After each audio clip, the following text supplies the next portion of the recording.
Hi everyone and welcome back to my channel. My name is Carla if you're new here, and I make videos about how I show up for myself in hopes of inspiring you to do the same. Over the last 4 years, I've completely transformed my life by showing up for myself. I have lost over half my body weight. I have overhauled my mental health. I've changed careers and I have changed every facet of who I am for the better. And in today's video, something that I would like to chat to you about is drinking at Christmas. And I'm going to be sharing with you 7 tips if you have decided not to drink, or if you are sober, or if you don't want to drink alcohol over the Christmas period. 7 tips as somebody who no longer drinks, and how to navigate social situations, or, these could actually be used in any social situation. But if you do not want to drink, hopefully these tips will help to reduce the anxiety around alcohol and the accessibility of alcohol around Christmas time. I just want to give a little caveat that I do not drink. However, I would not consider myself sober. I have chosen not to drink for a multiple number of reasons, which I will get to in the tips. I will be referring to myself as sober purely for convenience. I wish no offense if you are a sober person and you do not consider me to be a sober person. Tip number 1 that I have is to ensure that you know your why. Why it is that you have decided not to drink this Christmas or this period. Being secure and grounded in our whys can help us to stay in our resolve and to communicate that easily to others, and to not be emotionally swayed when we are triggered, or when somebody offers us something, or we are surrounded by alcohol, whatever it might be. Being really secure in your why and your resolve comes then from yourself. So if you ever have a feeling of not lack of control, but maybe a lack of control, or you're feeling like you're slightly tempted, or that temptation is rising, you just remind yourself of your why. So identifying your why is the first step that I would always do in kind of anything you want to do something, and you can always refer back to it. That is your umbrella that you work everything from. So whether for you it's health reasons, whether it's something to do with medication, whether it is that you are sober, or you are an alcoholic and you're choosing not to drink, or whether it's just that you don't really want to drink anymore. Be clear for yourself as to why you have decided not to drink. It helps to firm your resolve and to stay within yourself and to stay grounded in yourself. If we don't know the reason why we're doing something, it's very difficult to do it. My why that I don't drink, the predominant one is that I'm on medication. My medication that I take, my antidepressants, they recommend not consuming alcohol with them. I also have another medication that doesn't mix very well with alcohol, so I choose not to. I used to drink considerably, and I will leave a video linked up here if you guys want to go back and look through my whole videos about my video all about why I gave up alcohol. But I used to drink really, really heavily up until about the age of 27. And since then, I did sober October for 1 October when I was 27, and I never really went back to drinking to the same extent that I had been. I realize now, looking back with all the work that I have done, that I used to use food as my method to escape the feelings inside, and I used to use alcohol to numb my social situations, to make myself more confident in social situations and to reduce my anxiety. Tip number 2 is a very personal decision, and I will give a caveat to it as well, or give an alternative to it, but that is to communicate your decision to friends and loved ones. By communicating your decision, you're very clear: I have decided not to drink this Christmas or during this party. I will hope that you will please respect my boundaries, respect my decision. You don't owe anybody an explanation as to why you are not drinking. That's something really clear that I want to communicate to you. You do not owe anybody an explanation for your decision to not engage in something, to not drink something. That's okay. If somebody offers you carrots at the table and you say, no, I'm good, thank you, they're not going to go, well, why are you not eating carrots? What's wrong with you? They will with alcohol sometimes, but you do not owe anybody an explanation. Always referring back to your why. I'm doing this for my health. I don't want this. I'm just not drinking tonight, thank you so much. It's okay. So, but communicating to your friends and family, to your loved ones, will hopefully reduce any of those questions or any of those kind of encouragements to drink. And also, one thing I will say here as well is that I noticed when I stopped drinking that people changed their behavior around me and started to judge, started to get almost angry that I was deciding not to drink. And I think that we see it almost as a judgment that, that we're judging people who are drinking. That's not the case. It's just, I'm not drinking. It's no different. That's okay. So just to let you know that that's a possibility that could happen. It is good to lighten the mood with people, to say, please don't treat me differently. There's nothing wrong. There's nothing, you don't have to tiptoe around me. If somebody offers me a drink by accident, that's okay. There's no need to tiptoe. I'm just letting you know I'm not drinking tonight. So you could walk in, say your auntie has a Christmas Eve party, and be like, no, Grant, thanks, Mary, I'm not drinking tonight. You don't have to go, I'm not drinking tonight because I have realised I have an issue with alcohol, and you don't have to go into the in-depths. But by communicating it to somebody and saying, no, actually, I'm grand, I'm not drinking tonight, thank you very much, you're communicating that. If maybe you are very close with your mother and you're going to your aunties, you might say, listen, Mom, I've decided to give up alcohol for the foreseeable future. I may change my mind in the future, or I am realised I have a problem with alcohol. You can be more in depth with people dependent on your relationship and your proximity and your closeness of your relationship to them. But please remember, you do not have to go and explain to Mary your in-depth trauma that you're trying to escape from alcohol, or the antidepressants that you're on, and that's why you're not taking a drink. You don't have to explain that. But you can make it a bit lighthearted. Be like, no, you're grand, thanks very much, I don't need it. No, don't worry about me. Like, no, you guys go have your drink. It's no bother to me. And that just helps to bring their barriers down, so they're not getting aggressive or, think that you're shaming them. It makes it something known, and it just brings a bit of lightheartedness to it. So it's not like, oh, we better make sure that Carla, we don't offer Carla a drink. I'm like, you can offer me a drink, I'm not going to take it.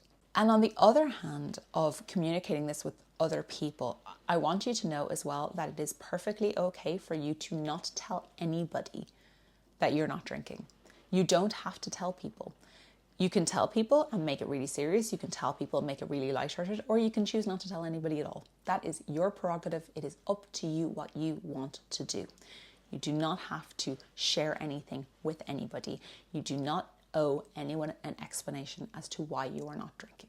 Number 3 is to identify your support system while you are, whatever you're doing.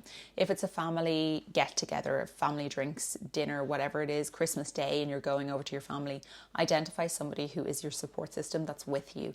So it could be your partner, it could be your mother, it could be a cousin that you're particularly close with.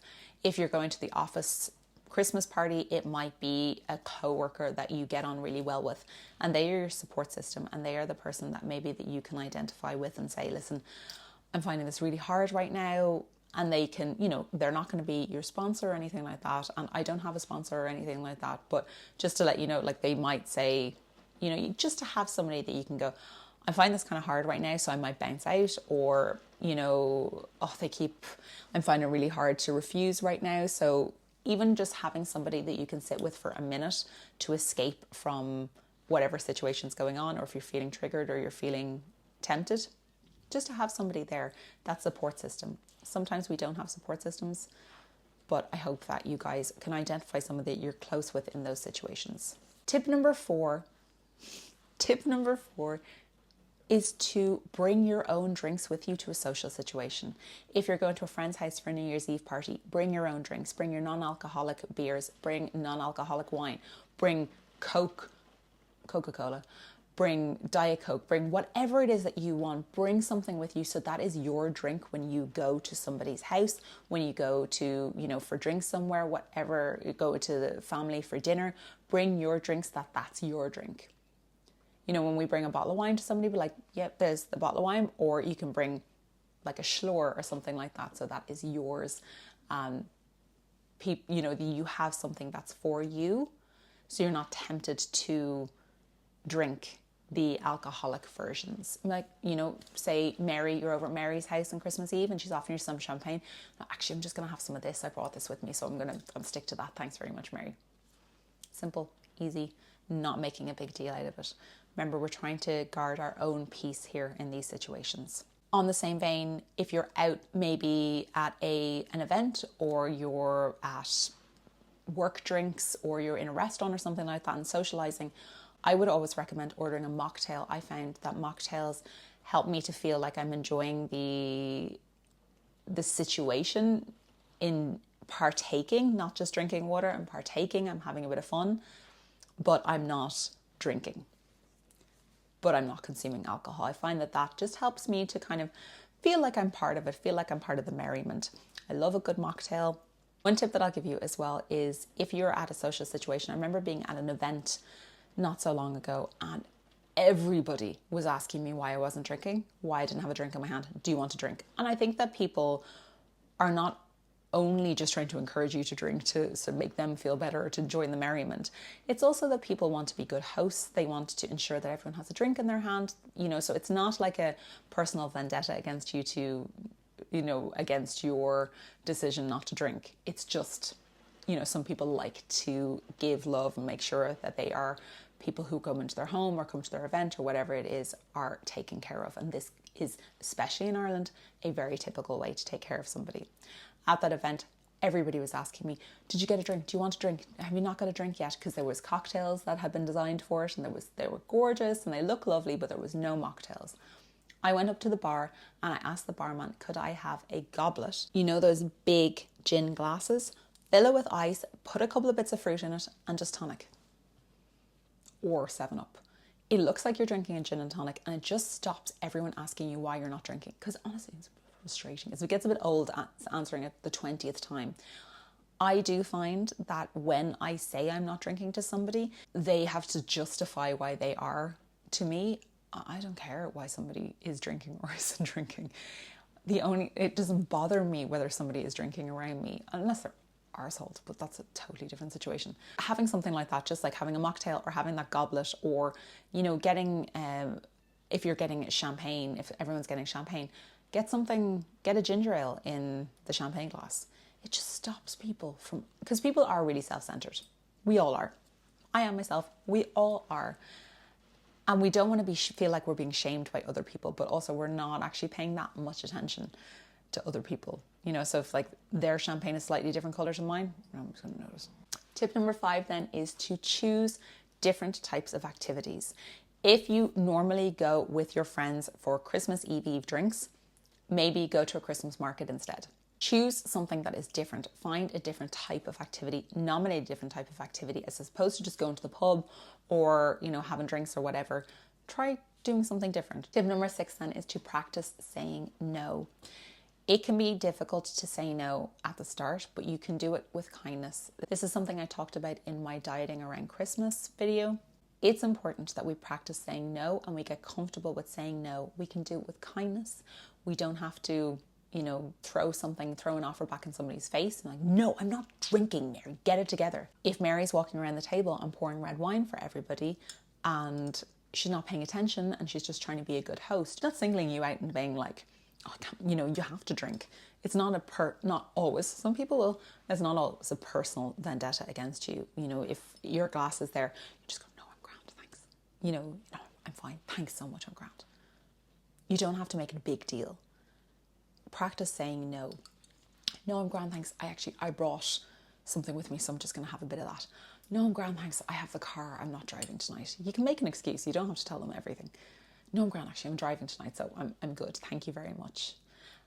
If you decide, if last Christmas was the last time you saw people and you were drinking, or the last time you saw people and you were drinking, and then all of a sudden you're not drinking, people can find it very difficult to deal with because you're no longer, well, maybe you are, but sometimes you might not be the life of the party. I found that interesting when I stopped using alcohol to boost my confidence and I just allowed myself to be myself in situations, as opposed to being this like boisterous, outgoing, effervescent extrovert. I was just me. And people were like, you know, and it can be difficult for people. If you fit into a box for them your whole life and then you're switching that box, you're coming out of the box and going into a different one, it can be difficult for them. So bear with them. Just remember, always go back to your why. And then my final tip number 7, is to stay mindful. Make sure you are aware of what you are doing when you're doing it. If you are somebody who does have a dependency on alcohol, I would highly recommend that you continue to stay mindful. Practice some mindfulness, practice being grounded in the situation. Make sure you can feel your feet. Be okay to say no, practicing that, and always remembering your why, coming back to your why. Why am I doing this? Why am I doing this? Not, why am I doing this? I'm doing this because, I'm doing this because. Always coming back to that, staying grounded, staying mindful, so that you are not tempted to go. It is when we are not mindful, when we are not present in our body, that we can become habitual, we can resort back to old habits, we can become emotional and be triggered and make emotional based decisions. By being grounded and by staying clear within ourselves and in our resolve, making sure we are present in our bodies, that we can feel our feet, feel our bodies, really be present, then we will be able to continue on and to do what we want to do and get through the evening or get through whatever it is and celebrate ourselves afterwards for actually doing the thing that we thought we would not be able to do. It is difficult when you have been a drinker your whole life to then all of a sudden not drink, and it can bring up challenges. It can be challenging for other people, it can be challenging for you, but just remembering your why and why you want to do this. Guys, this is the end of the video. If you have gotten to the end of it, please leave me 3 smiley faces or 3 hearts or something, just 3 pieces of love. I want to share and send out any love to any of you who are struggling with any kind of dependency around the holidays. I know it can be difficult, and I know that emotions, triggers, everything like that are really heightened around this time. So I see you, I hear you, I'm with you. And in the comments, maybe you guys can mention if you have any tips or why you don't drink or anything you found that really helps you to get through that time with any kind of addiction, with any kind of, you know, a substance, or whether it's nothing to do with that at all and that you just don't want to drink for your health and you find that you feel better when you don't drink. Remember, you don't have to explain yourself to anybody. You do not owe anybody anything. This is for yourself. I will love you and leave you guys. Merry Christmas, Happy New Year, happy whenever you're watching this, because I think this video will be evergreen, but we'll come back to it again. And please don't forget to show up for yourself. Thank you so much for watching. Bye.